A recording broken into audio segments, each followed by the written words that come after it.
Halo Sobat Catur, terima kasih sudah klik video ini. Pada kesempatan kali ini kita akan membahas partai Dingliren saat mengalahkan Magnus Carlsen yang terjadi di tahun 2019 di ajang St. Quinfield Cup. Permainan yang sendiri berlangsung dalam tema Ruy Lopez variasi Murphy Defense. Magnus Carlsen sebagai putih mengawali E4, E5, kuda F3, kuda ke C6, gajah ke petak B5, ini adalah Ruy Lopez, kemudian A6, gajah ke petak A4, dan kuda ke petak F6. Inilah yang dinamakan variasi Murphy Defense.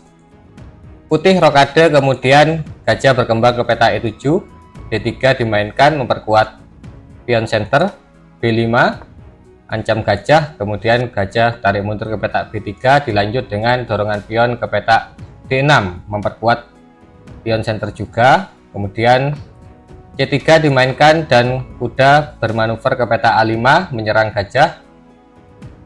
Gajah diselamatkan ke petak C2, kemudian C5 didorong oleh hitam memperkuat kontrol terhadap petak D4.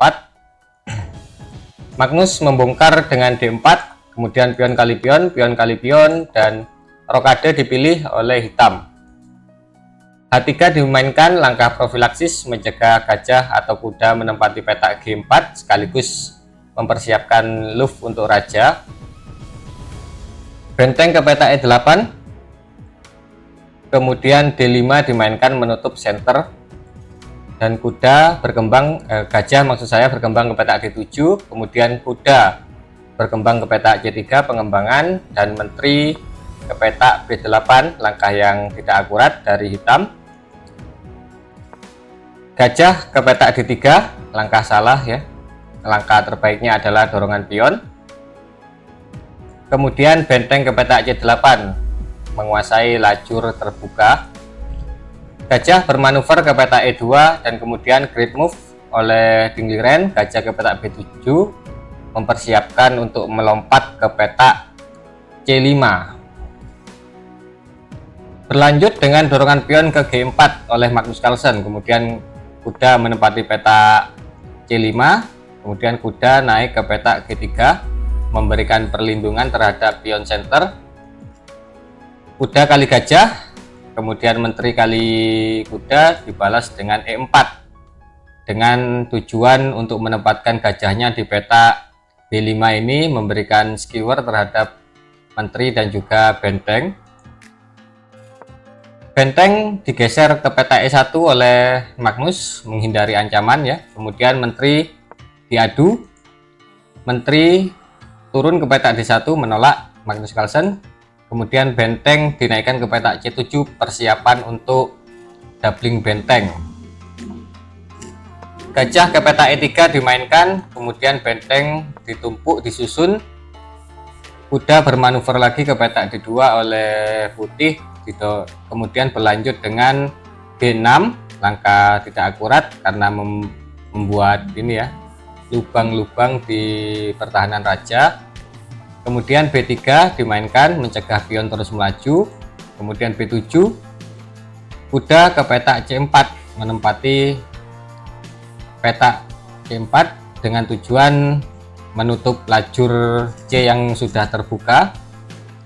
Gajah ke petak B5 oleh hitam dan kuda ancam menteri tarik mundur ke petak B8. Menteri ke petak D2 ancam pion, kemudian benteng naik ke petak C3 untuk menutup ancaman terhadap pion. A3 dimainkan, kemudian pion kali pion, langkah tidak akurat, dan great move oleh Magnus Carlsen. Kuda menempati petak C6 menutup benteng yang saling terhubung ini, dan kemudian hitam memainkan gajah kali kuda, kemudian menteri kali benteng. Disusul discover attack, benteng ancam menteri harus berpindah ke peta A5, langkah tidak akurat.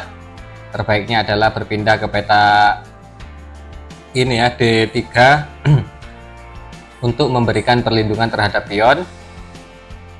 Akhirnya kemudian kita melanjutkan dengan gajah kali pion, dan pion didorong oleh Magnus ancam kuda, dan langkah brilian ditemukan oleh Dingliren merelakan kudanya, tetapi Magnus tidak berani untuk makan kuda, karena kalau makan kuda seperti ini ada ancaman menteri akan ke petak B7, memberikan ancaman skakmat, dan ini yang tidak dimau oleh Magnus Carlsen dan lebih memilih menteri kali pion.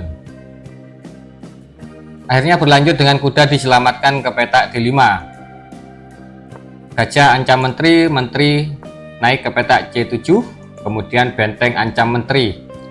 Di sini Dingliren memutuskan untuk menukar menterinya ya dengan 2 benteng, sekaligus ada tempo untuk melakukan skak. Raja naik ke petak H2, kemudian benteng maksud saya gajah berpindah ke petak C6 agar memberikan perlindungan ya terhadap gajahnya. Menteri kali pion sekaligus ancam benteng, kemudian dibalas dengan gajah kali pion, juga melindungi benteng. Langkah salah dimainkan oleh Magnus, yaitu menteri kali pion, dan ini memberikan kesempatan putih untuk memainkan langkah gajah ke peta F4, memberikan pinning terhadap kuda, dan berlanjut dengan gajah ke petak C5 dengan ancaman skak di peta F4, ancaman yang sangat serius karena kalau hal ini sampai terjadi raja hitam bisa terkena skakmat. Tapi kemudian Dingliren mengakhiri permainan dengan langkah brilian berupa boom, kuda ke peta E7 dengan ancaman skakmat. Selain menutup ancaman dari putih, langkah ini juga mengancam skakmat pada peta H1, dan satu-satunya cara untuk mencegah adalah dengan menukar menteri dengan gajah. Kalau itu dilakukan, menteri ditukar dengan gajah, maka hitam atau Dingliren akan memiliki keunggulan 1 perwira sekaligus pion ya. Jadi Magnus dalam posisi seperti ini memutuskan untuk menyerah. Mungkin itu untuk review pertandingan hari ini. Ini adalah game yang menarik dari seorang Dingliren, meskipun sekarang Dingliren mengalami masa yang sulit ya, masa penurunan karir dalam dunia caturnya, tetapi pada masa jayanya Dingliren sangat luar biasa sebagai pemain catur dan menjadi juara dunia. Terima kasih untuk teman-teman yang sudah menonton channel ini dari awal sampai akhir. Dan jangan lupa untuk subscribe ke channel Enpasan Chess. Subscribe dari Anda akan sangat berarti demi kemajuan channel ini. Sampai jumpa di video-video selanjutnya. Terima kasih.